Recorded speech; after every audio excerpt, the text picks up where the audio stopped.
Hey everyone, and welcome back to another video for today. So in today's video, let's talk a little bit about what Congress have been buying over the last couple of weeks and months. This is how the market closed on Friday. So red across the board with some outliers here. Of course, some defense companies were green, such as RTX. We've had companies like Oracle that were still green as well, over 7%. Oracle reported great earnings Thursday after the market closed. Palantir was up 1.6%. Of course, the oil companies were up as well. That's normal, I guess, when oil shoots up. And then Tesla was up close to 2%. Also, interesting development there, especially, well, they did announce the refresh, let's call it a refresh S and X. There is also a bit more momentum when it comes to autonomous robotaxis.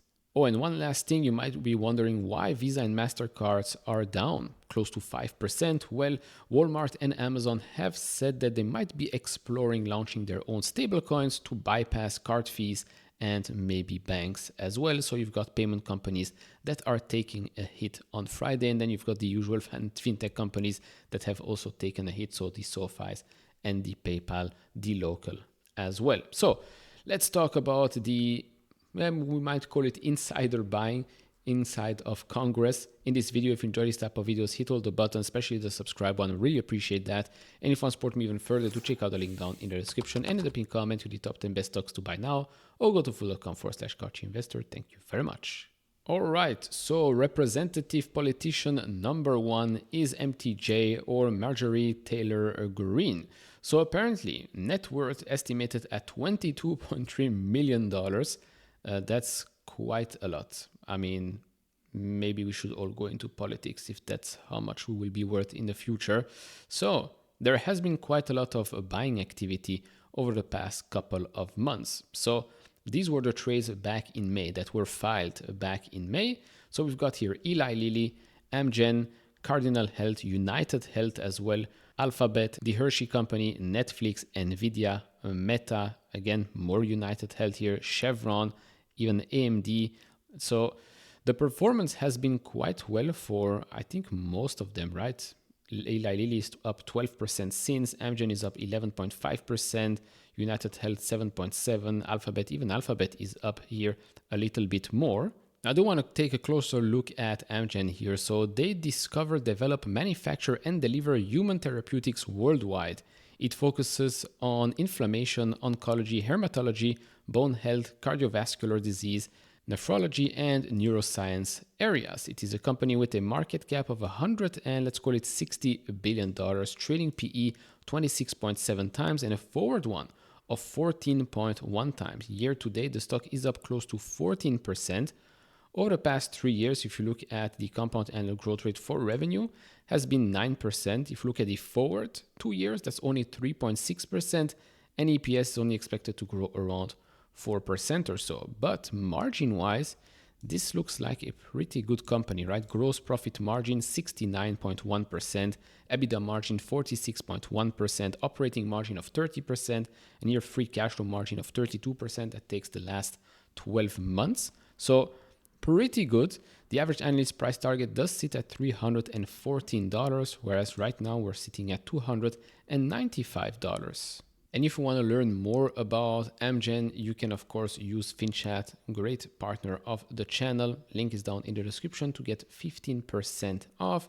New users will also get 2 weeks of FinChat Pro for free. FinChat is a stock research platform. So for example, if you missed the past conferences, you can go on the transcript here. If you don't want to read all of the transcript, you can just look at the AI summary, and it summarizes everything you need to know. You can even ask it company-specific questions. It will go through all of the transcript and answer that for you. You can then also go to financials and look at some company-specific metrics. You go to segments and KPIs, so you look at where they generate their revenue from. Each and every business segment is shown right here. Some companies are also generating revenue in North America, in Latin America, in Asia Pacific, etc., etc. You can see that on an annual basis, on a quarterly basis as well. So go check out FinChat down in the description and in the pinned comment to get 15% off. As for the rest here, I think we're all quite familiar with these names, right? We've been talking a little bit more about United Health because the stock was basically cut in half. It was an overreaction, and now I believe the stock is back over $310, $313 to be more specific, $288.9 billion in market cap, trading P of 13 times, and a forward one of 13.7. This is a company that generated just over $400 billion in 2024. It's not a company that's expected to grow super fast in the future, but if you look at revenue forward 2 years, 9.5%.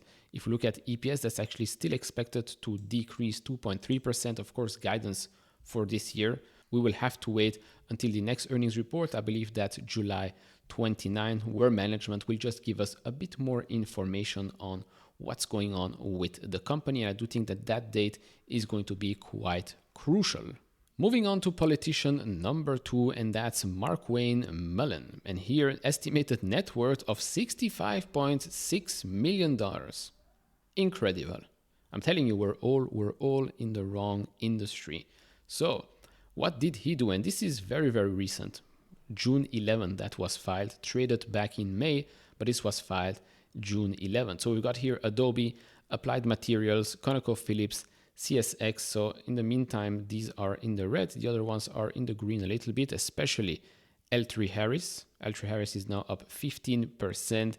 We've got here Lam Research a little bit more, Texas Instruments, Zoetis or Zootis, I don't know how you pronounce it. Let me know down in the comment section below.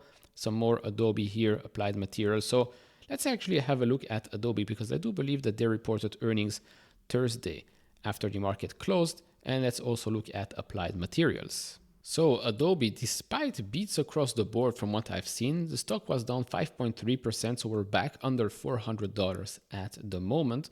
Market cap sits at $176.3 billion, a trailing P of 26.5 times, and a forward one of 18.9 times. Margin-wise, of course, since this is a software business, margins are quite high. This company is growing, or has been growing, at around 10% revenue year after year. It's expected to continue to grow just above 9% in the upcoming 2 fiscal years, where EPS is actually expected to grow a little bit faster than that at 11.3%. The current analyst price target sits way higher than where we're at right now, actually $100 higher than where we're at right now, $491. And I keep saying the same thing time and time again with Adobe. This is a solid compounder, right? Since February 2020, this has grown revenue at a compound annual growth rate of 13%. Yes, it's true that more recently we have seen it slow it down a little bit to around 10%, but this still is growing double digits. Now, as for free cash flow, it's expected to grow free cash flow for fiscal 25 by 17.4%, then 11.6%, and then 10.5% year-over-year growth in fiscal 2027. Of course, the whole story around Adobe is how well the conversion rates are when it comes to the new AI features, application products, how sticky are they, how much revenue are they actually generating from AI credits. I think the story is all about that, and I think it's just too early to say. As for Applied Material, semiconductor equipment player, so that stock was down 2.5% on Friday. It has a market cap of $140.4 billion, trading P of 21 times, and a forward one of 18.1 times, with an average analyst price target sitting around $198. Margin-wise, gross profit margin sits at 48.1%, EBITDA margins at 31.1%, operating margin just under 30%, and free cash flow margin close to 21%. This is a company that has not grown that quickly over the past 3 years, only 4.2% compounded, but it is expected to grow a bit quicker over the next 2 fiscal years by 5.9%, EPS growing a bit faster than that, 8.1%. Also pays a small dividend. And by the way, for Adobe, they keep buying back more and more shares. So that's also one of the ways they return value to shareholders. So Applied Materials here, like I said, semiconductor equipment maker, just like Lam Research. Yes, also like ASML, of course, different types of products. But that market did get hit previously. We are starting to see a bit more positivity around that segment, but still with some exports control, with maybe still not as much excitement as previously expected. These stocks do take their time to rebound. And you know me, I rather just go with ASML or Lam Research. Moving on to the next one, April McLean Delaney. So here we've got a bit of a selling spree actually. So she's been selling a couple of stocks here. She's also been buying, but not that much. There has been a little bit more selling here than buying, but we can look at Markel here, Markel Group. She's been buying that one. She's been buying Tractor Supply as well, as you can clearly see. So let's check out these two companies. All right, so first up, we've got Tractor Supply Company. It operates as a rural lifestyle retailer in the United States. Honestly, did not know that, was thinking about something completely different.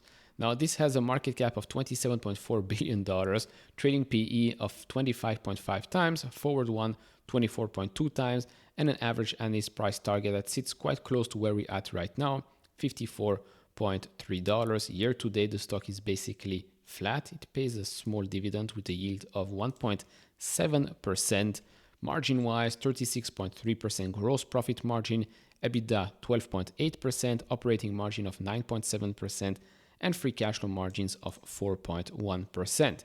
This is a company that has not grown revenues that fast over the last 3 years. That's normal, compounded to close to 5%. Over the next 2 years, it's expected to grow a bit faster than that, 5.6%, and EPS growing a bit faster than that as well, 6.3%. Interesting choice, never heard of this company, but hey, we're here to learn about new things. The other one was Markel, and that's a diverse financial holding company, markets and underwrites specialty insurance products in the United States, Bermuda, the UK, the rest of Europe, Canada, the Asia Pacific, and basically around the world. Market cap here sits at $24.6 billion, trailing 12 months PE of 14.2 times with a forward one of 19.6 times. And this, I only noticed this right now, one share will cost you $1,928. Average analyst price target sits actually under that price right now, $1,879. Margin-wise, pretty decent, I'd say, 48.5% gross, EBITDA 19.3%, operating 17.1%, and free cash flow of 13.6%. Over the past 3 years, you look at the compound annual growth rate, 7.4%.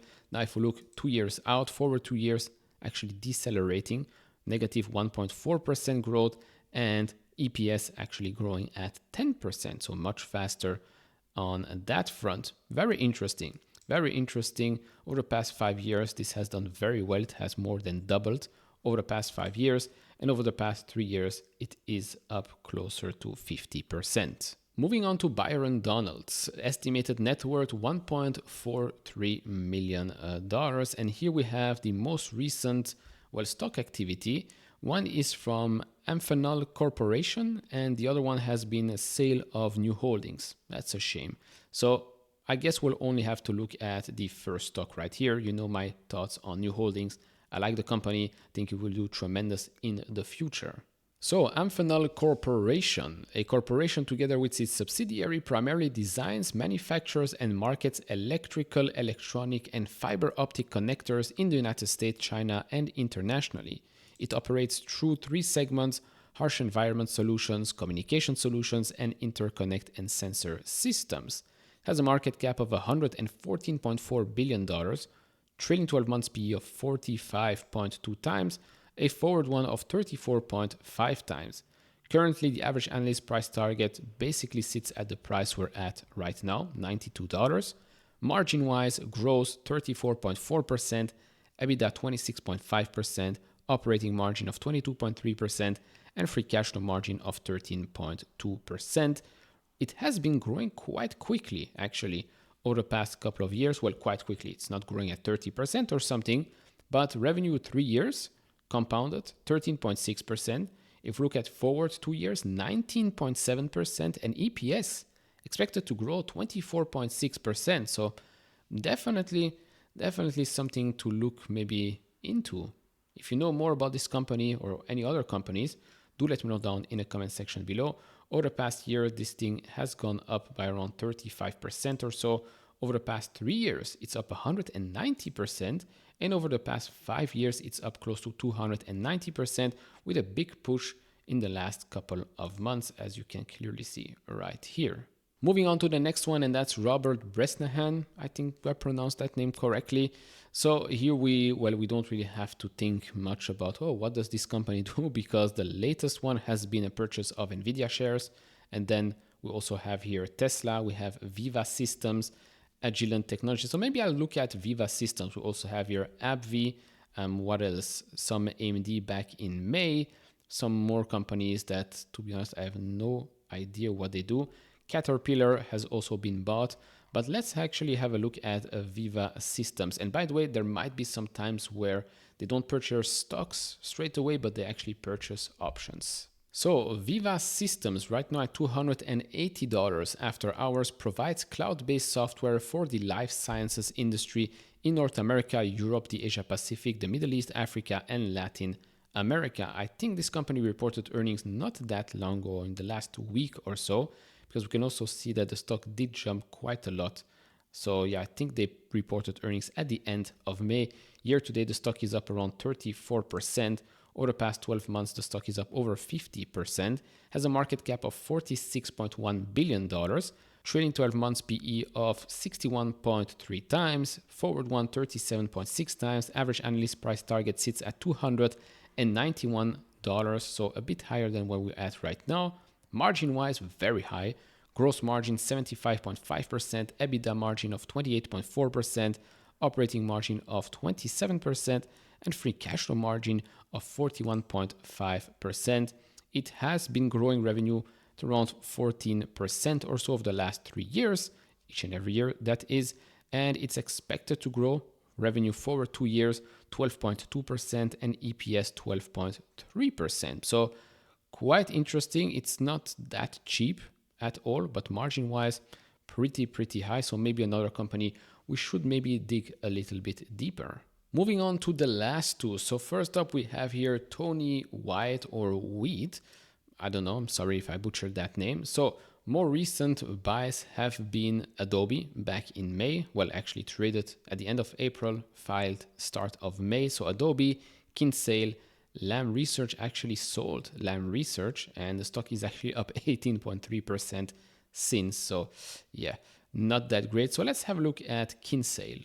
So Kinsale Capital Group, $471 per share, is a specialty insurance company, provides property and casualty insurance products in the United States.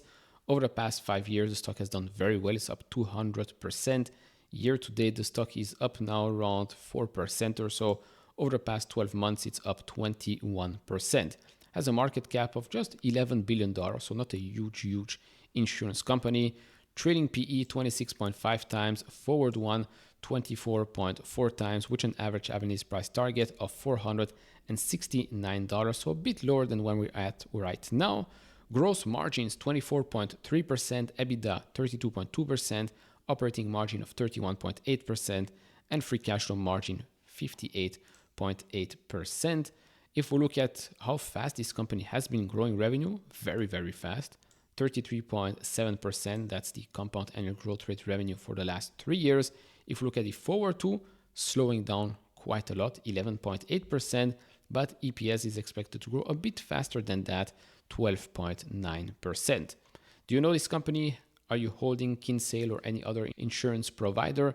Let me know down in the comment section below. I left the best one for last. Of course, the GOAT, the greatest of all times, Nancy Pelosi. Estimated net worth of $261 million. I mean, bravo. You might have failed as a politician, but you definitely did not fail as an investor. So the thing here with Pelosi is that we have no trades since January. In January, she did buy, and here we can see call options, right, for Amazon, for Google Alphabet, NVIDIA. We've talked about Tempest, Vistra, Apple. And actually, Apple was a sale here, NVIDIA was a sale here as well, but she has been buying more options for NVIDIA. So yeah, no movement from Pelosi since the start of the year. So I do wonder what her next move is going to be. So I actually revisit Tempest real quick. So Tempest is actually back above $71. There was that short seller report, which brought the stock back around $50 or so. Cover that on the channel. If you missed that, that will be in the top right corner. So we're back around $71. Market cap $12.3 billion. No trailing PE, no forward PE at the moment. Average analyst price target $65.5. Gross profit margin 57% at the moment. Revenue wise, yes, it is still growing quite rapidly, and year to date the stock is up more than double. So yeah, she picked out another winner here, although what you can see right here, that rally is of course what has happened after we found out that she opened a position in Tempest through options. I believe she bought the strike price of $20 or something like that. So yes, she's doing quite well. And so all in all, that's about it for me in this video. If you want me to go a bit deeper in certain companies, do let me know down in the comment section below. Like, subscribe, do all of that. Do check out FinChat as well. Link is down in the description. And I'll see you all in the next one. Bye-bye.